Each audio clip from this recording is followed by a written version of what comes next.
I was going to do Kanshinage, but I think I'm going to scrap that. I was going to do 8 versions of Kanshinage.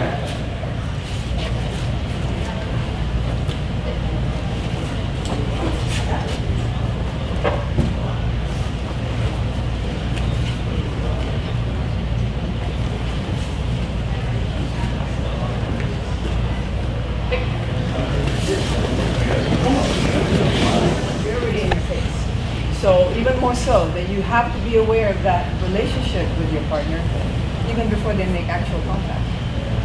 So starting with karate. So yesterday I taught a weapons class and I still discuss breathing, right? So there's a sense of expansion. Even if nothing is visible on the outside, inside, that sense of expansion happens. So when you are contacted, you're not like a deflated balloon. You're like a balloon that's actually in the act of being inflated. So there's a sense, there's a little outward going power. And that's the breath. When I exhale, that's like an energy that's going, not disappearing.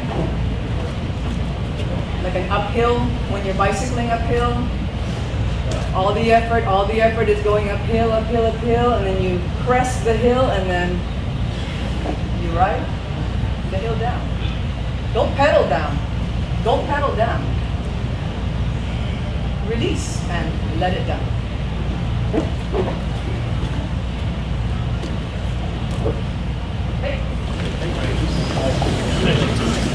And your partner should feel it too. You know, and by the way, we breathe at the same time. We have this harmonious breath. So she should tune in also to, I expand and she should expand also. And when we move, we also both sense that downward pulse. So practice when they make contact. And when you're receiving it in motion, you've already expanded and you're blending with her movement.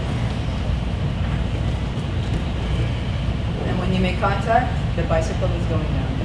Okay? Breathe in, I still feel this expansion. And I make contact to the outside of his elbow. Not on top. Just, if I were to hold up a frame, if I were to hold up a circle, it would be, I would have to keep holding. The moment I do this, of course I drop whatever I'm holding. So in this case, it's this direction. And then I guide my elbows towards my body.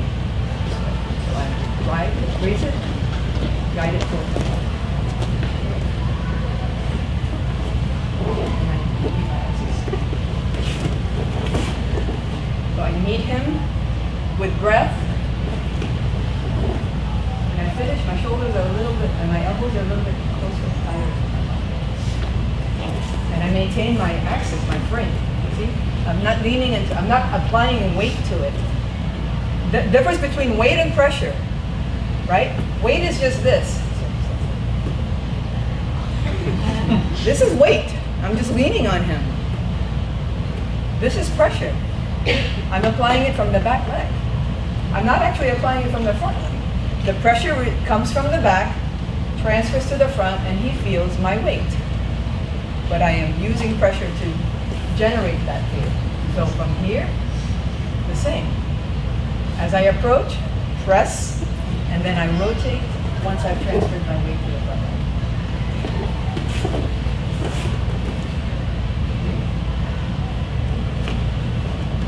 And I'm able to keep my axis up. Okay? Start with static grabbing, right?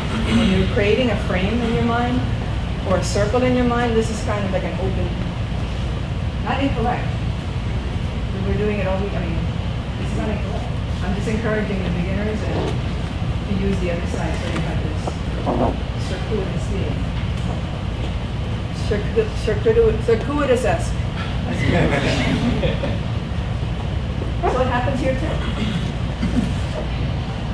Both sides are active. If I were to grab her head, I'm imagining that I'm grabbing her and squeezing her head like that.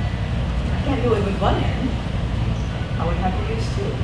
So there's this force that happens in my body that I feel like a caliper.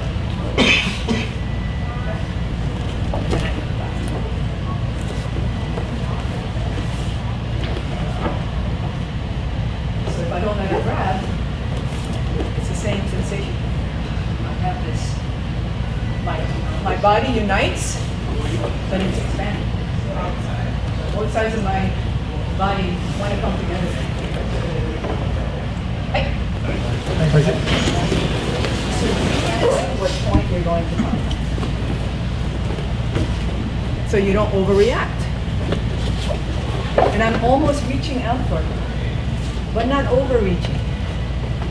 I want her inside my, I want to squeeze her and hug her. Like that, you know? But if I don't address her outermost boundary, boom, there's something that can just push. No. Can I say punch? It's my English. Just push. If she achieves that, you will your expansion, she'll collide with you, boom, and you will bounce off. So prior to that,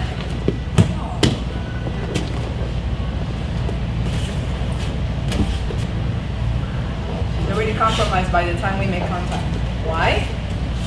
Because I've already reached out. But I haven't turned my back. And now, I can run it. But if I'm just spending, see all that energy, all that wasted space? That is to her favor. Space is in the favor of the ocean. Squeeze on that. Okay? Hi. Another one, we're going to address what she said. Same sensation. So grab this, format my frame, and then squeeze it. And now I'm just addressing the inside. Here.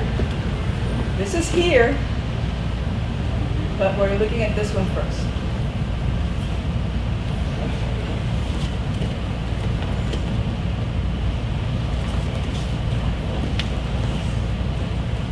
So I can enter very deeply and break her balance at that third point, or not as deep, but I use instead the rotation, right? This sensation. So I'm applying myself from the ground, here. So at this moment I haven't entered too deeply yet. I'm not going past her hip to break her balance. I am using like a spiral inside. I'm spiraling. Just for Kuzushi, okay?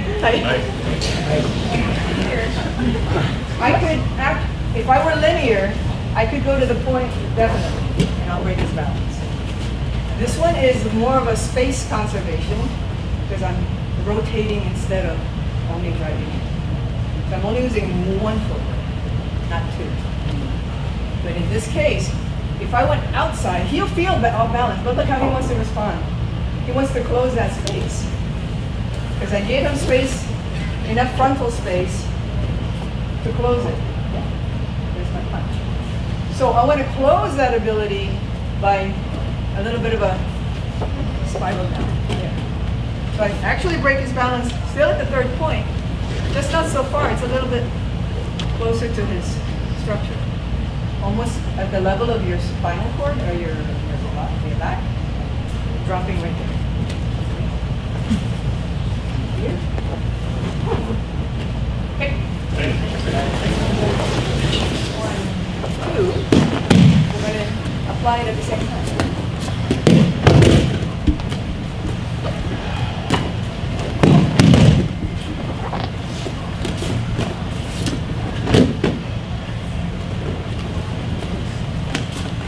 Capture. And then expand.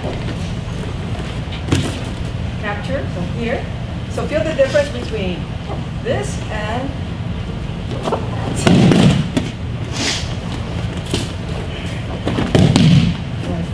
I imagine I'm squeezing and it's coming together in the middle. And that's what she's experiencing. She's experiencing this rotation and that rotation at the same time.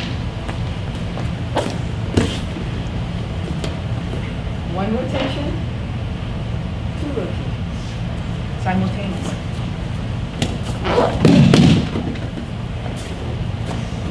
Hey.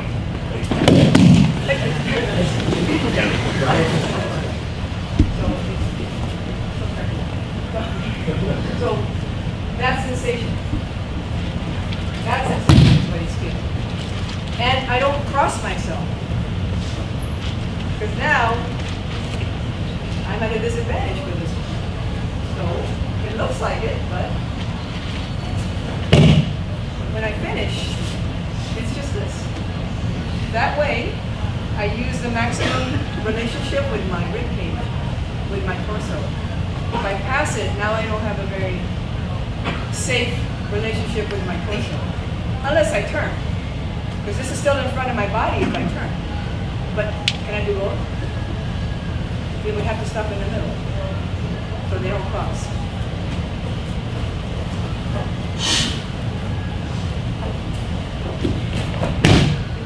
Again. We're going close on the outside and deeper on the inside. And hooking out.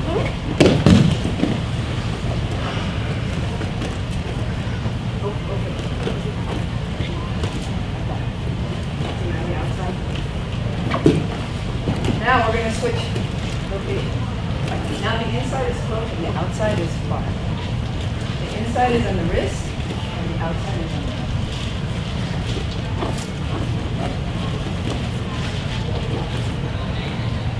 It gives us the opportunity to open.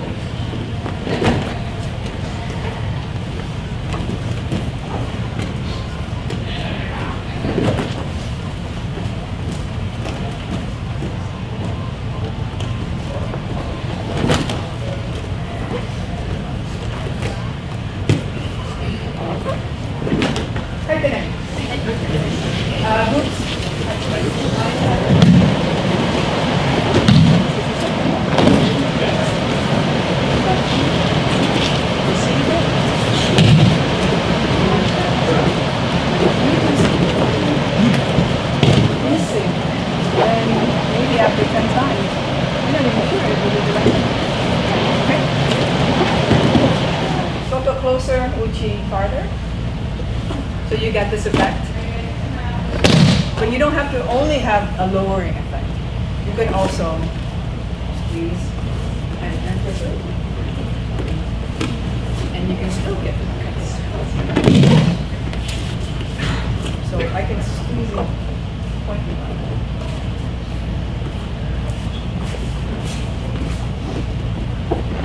So if you're in a line and you find yourself in this position, then that's this variation. But if you find yourself with this pattern, it's not wrong. Just guide it up instead. So you can go underneath. Okay? You know more things, but the things you know,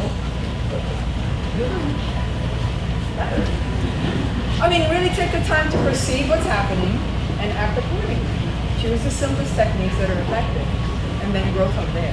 But to try to just accumulate multiple techniques that you're half sure of, it's just going to lead you down a path that, you know, you could hurt yourself, you could hurt somebody, or just not learn anything. So today, what we did was just one format. It happens to be that this one was inside-outside, but if you change sides, it's the same. It led you to a different variation of the same technique. But you should perceive it first. Don't just land and go, what do I do? No, study it and look at it. What's my relationship to the okay? And what's the appropriate variation from that format?